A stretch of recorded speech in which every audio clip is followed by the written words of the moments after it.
Happy Monday. So looking ahead to this week. So today we're going to be doing some notes action. We're going to be doing you're going to be working at your table today a lot, okay? You're going to be sorting shapes and all that fun stuff. You're going to have to be, I know it's crazy talk, you're going to have to talk to people at your table. But that's okay. You can handle it, okay? Okay? Then tomorrow, unless you're a junior, you don't have to come to school. Okay? Okay? So tomorrow's an asynchronous day for non-juniors. Okay? So we are planning on, for what your task tomorrow to do is to make sure that you're done with the green homework packet. Okay? So that's the plan for tomorrow, is to be done by when you come on Wednesday back to class.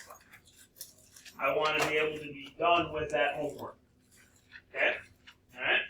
Then Wednesday, we're going to start Unit 7.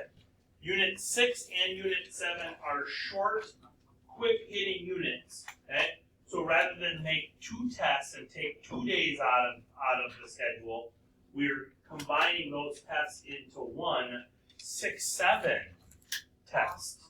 Okay? Right? And we did that before 6-7 was a thing. I want you to know that. Okay? So your Unit 7 test will be that week before spring break. Okay?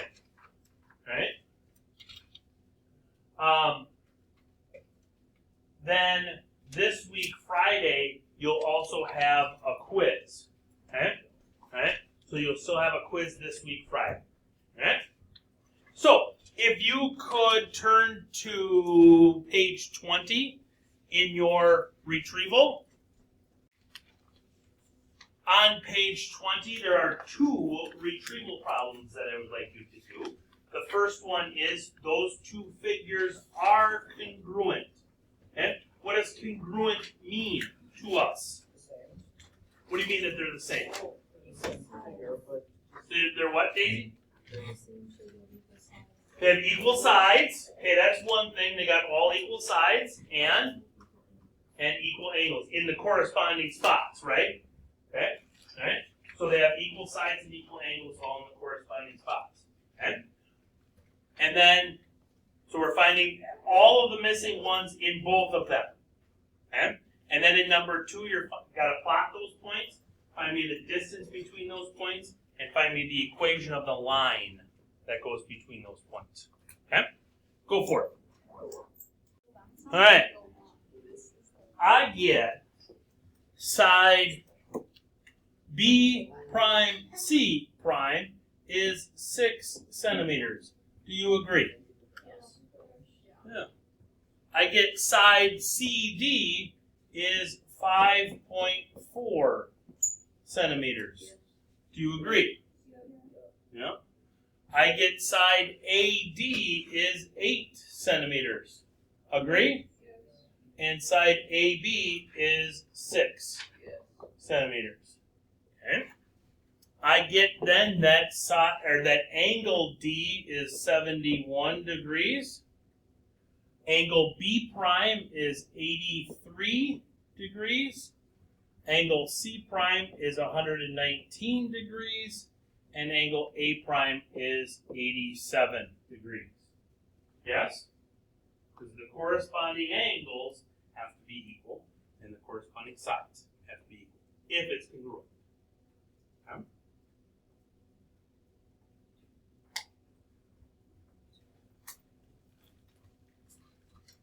All right.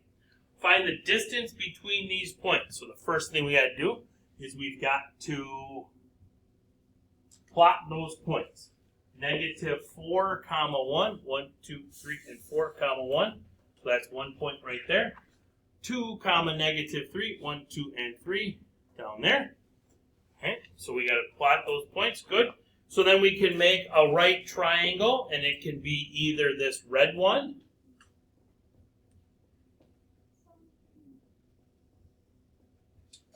or it could be this purple one.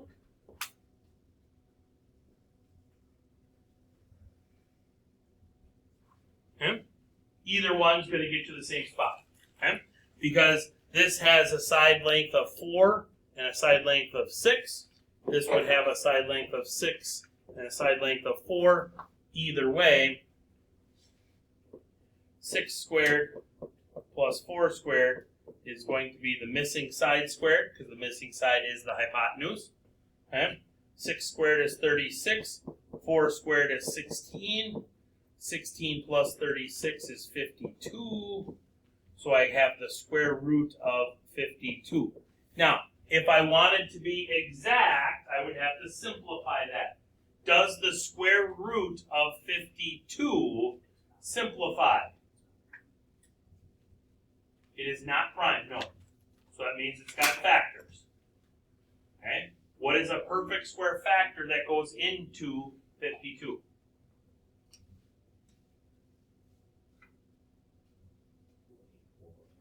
With a perfect square factor that goes into 52. So 1 obviously does, right? Okay. 4 is the next perfect square number. Does 4 go into 52? How many times? 13 times. So the square root of 52 is the square root of 4 times the square root of 13. Right? What's the square root of 4? 2. So this would be 2 times the square root of 13 for its exact distance. And exact is so much nicer than rounded. Okay. The equation of the line, then,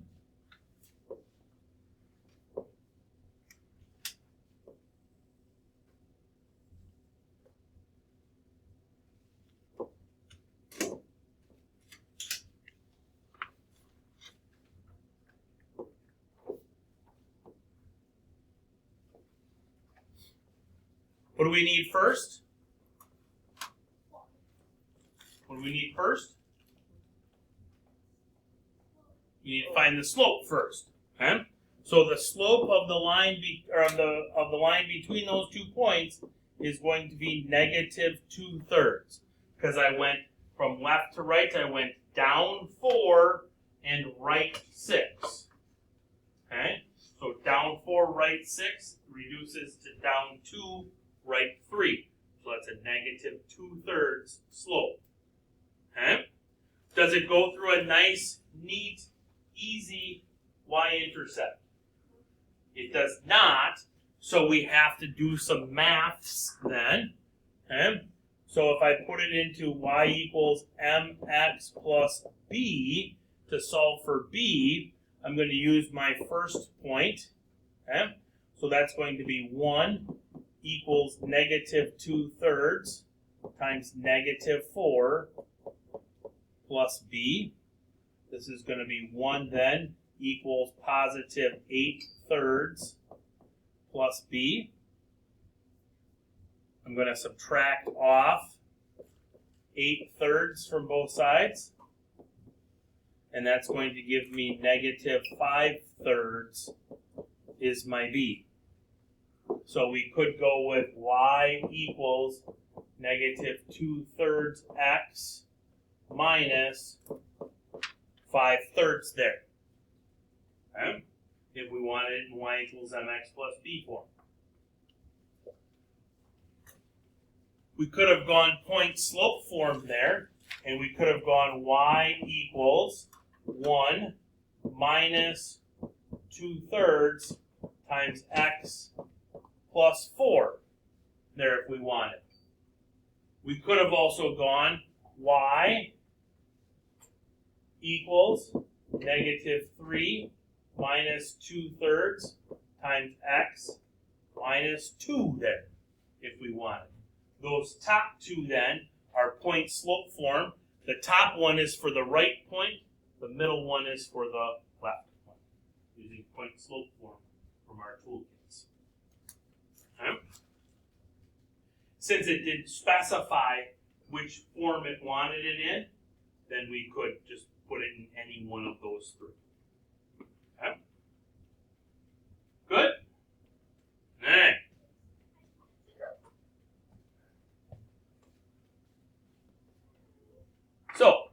Mr. Quincy likes to play a game in his class. He says, my quadrilateral has 4 right angles. His students say that it could be a square or a rectangle, right? Because that's the 2 quadrilaterals with 4 right angles, a square and a rectangle. Okay? Then the class says it must be a rectangle, because a square is a rectangle, but a rectangle isn't a square. How did you do that? Like 15, or for you, 52 equals 4 plus 13. Could you do that again? Or like the last 4 times 13? Or, yeah, I saw that. I was confused. Okay. 52 is 4 times 13. Oh. Okay. My bad, sorry. Right? And 4 is a perfect square. Yeah. Yep. Yep. Yep. Alright? Okay. So, I say to you, my quadrilateral has 4 equal sides. What could we be talking about? A square?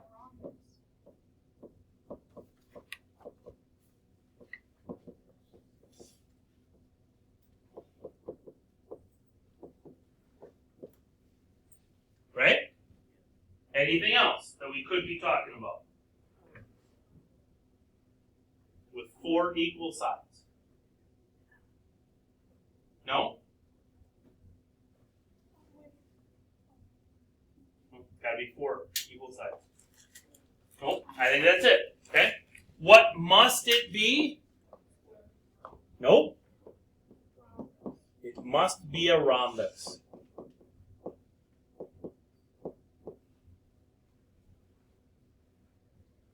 A square is a rhombus. Okay? But a rhombus is not a square. Okay? So therefore, a square is both a square and a rhombus, so it's got to be a rhombus there. With me? Okay? All right, the second one here now. My quadrilateral has 2 pairs of opposite parallel sides. What could it be? 2 pairs of opposite parallel sides. It could be a rectangle.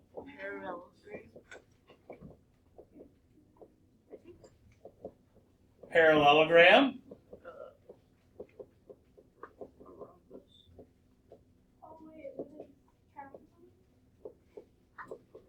A rhombus. Trapezoid only has 1 pair of opposite parallel sides. Okay, this one's got to be 2.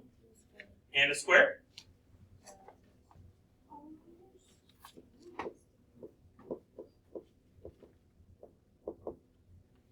Okay. What must this one be? Parallelogram. Okay. Is a rectangle a parallelogram? Yes. Yep. This is going to sound a redundant question. Is a parallelogram a parallelogram? Yes. Yeah. Is a rhombus a parallelogram? Yes. Yep. And is a square a parallelogram? Yes. Yep. So this one must be a parallelogram.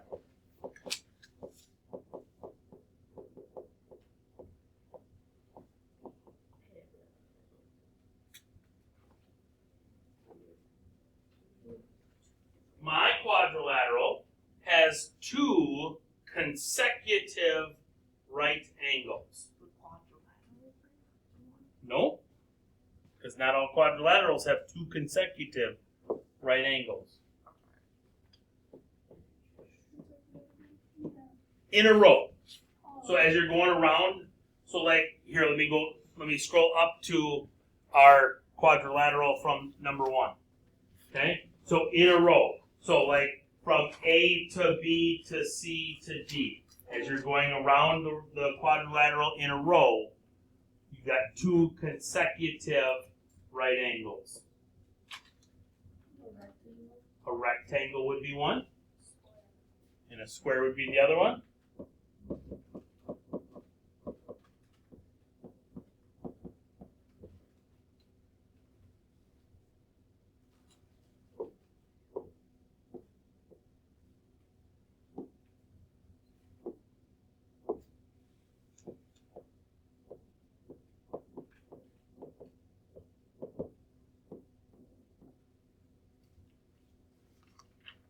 What must it be?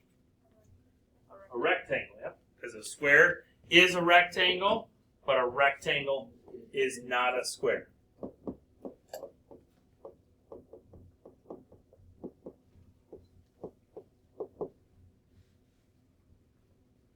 My quadrilateral has two pairs of equal sides. Rectangle.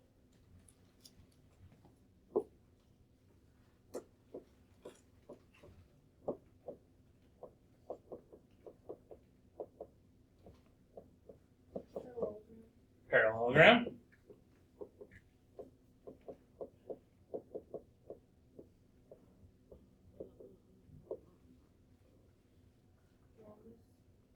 Rhombus has four equal sides.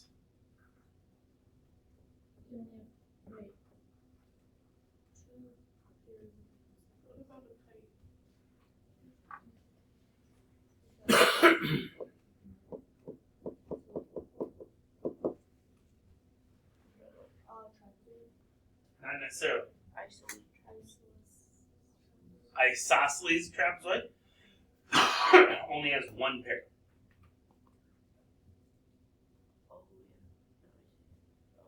Okay. Any other ones? No. Okay.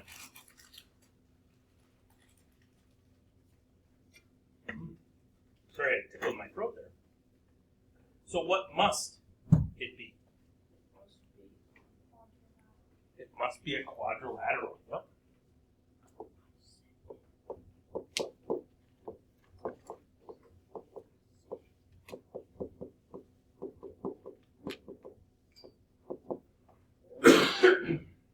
The kite made it be a quadrilateral.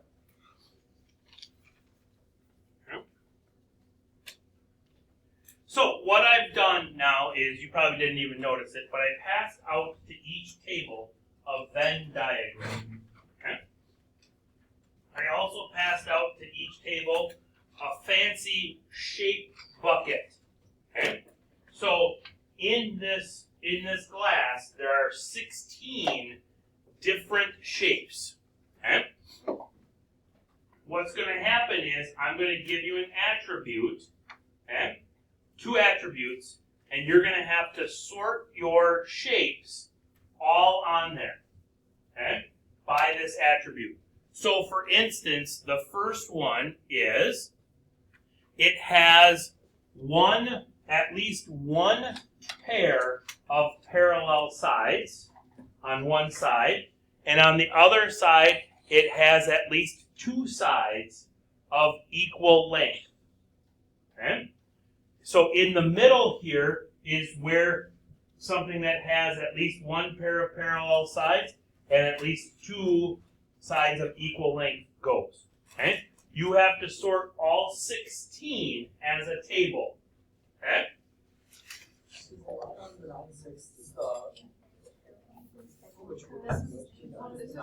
Set one. Set one. Okay?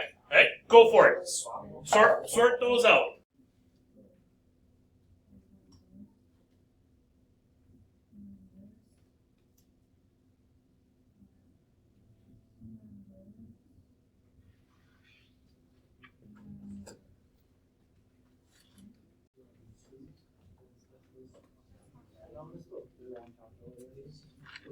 So let's go through your homework for tonight.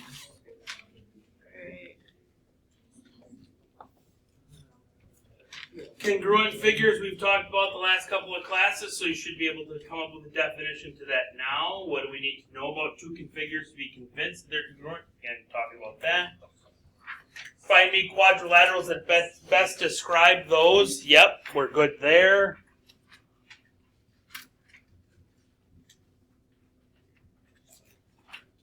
I want to talk a little bit about number 4 here first. Okay? Probably want to pay attention to this homework instead of that homework right now. Okay? So in number 4, what's the first thing that you got to do? Let's plan our work so that you can work your plan. Make the triangle. You got to plot those 3 points. Yep. Okay? Then what's the second thing you got to do after you plot those 3 points? Okay? Connect them, make the triangle. Third thing, Figure out what type of triangle it is. how am I going to figure out what type of triangle it is? Using a sheet. No. What do I got to do in order to figure out what type of triangle it is? What? What if it's not a right triangle?